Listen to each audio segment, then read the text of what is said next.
Can I tell you everything? Mm-hmm. Because I know you weren't expecting her to come through today. But please know that she's here.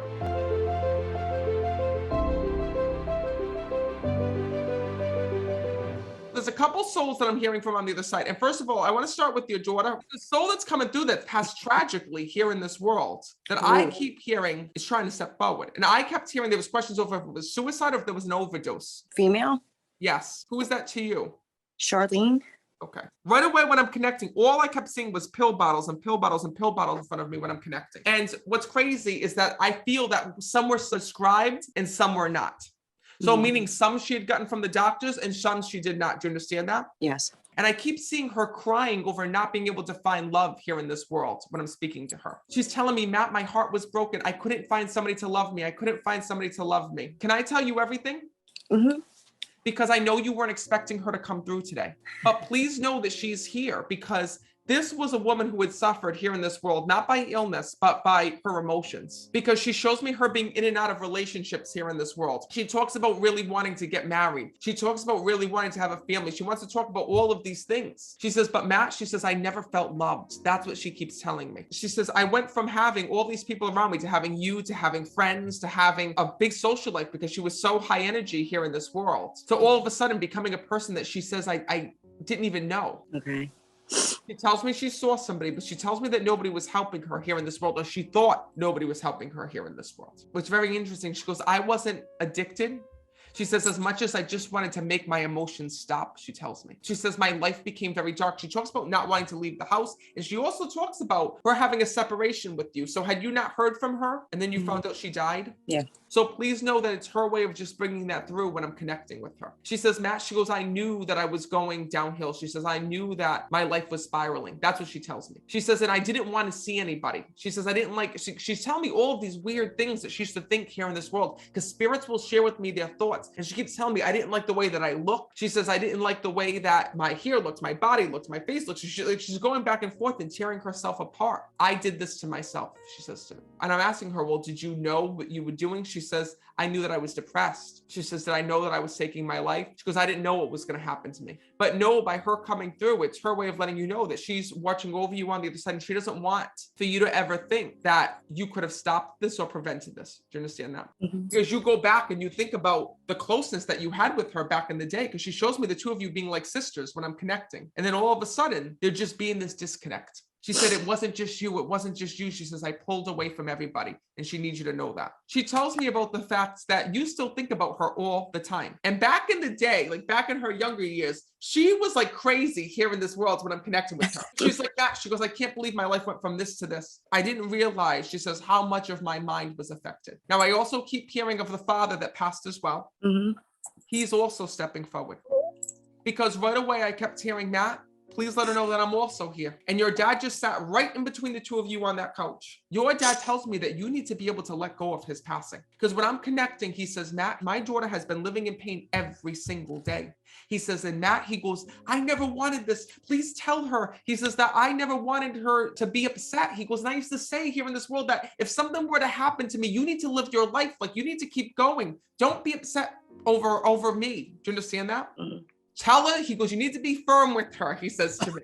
He goes, and your dad's going like this. He goes, Matt, you're too nice. You're too nice. He was Command Sergeant Major. So that's how he used to talk, because your dad said to me, you're too nice. You need to lay it out. And I'm going to be, listen, I can't change how my delivery based on you. And your father's like, no, you better tell her, Matt. He's like, you better go. He says, wave your hand and you tell her that she has so much to live for. He says, and I was so happy to be part of her journey with her. He says, to see her grow up. And he says, and you tell her that she was the best daughter.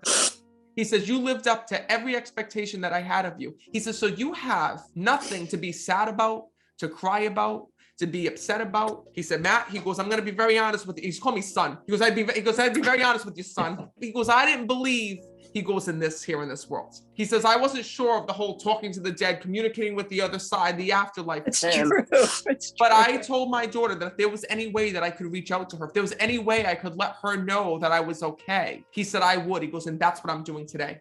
He's great. Your dad says to me also that there's no other way that you have to remember him, because you're going back and you're thinking about like how to remember him and what to do for him and all of these things. And by the way, he knows that you have all of his old military photos because he's bringing that up. Showing me like these sepia tone pictures of him, like from back in the day, back when he was so good looking, because he's bringing this through. He says, if there's one thing I can take away from my daughter today, I don't want her to be mad, because he tells me that here in this world, you trusted doctors and different people to be there with your dad, and you feel like they did not save him here in the physical. Do you understand that? Yeah.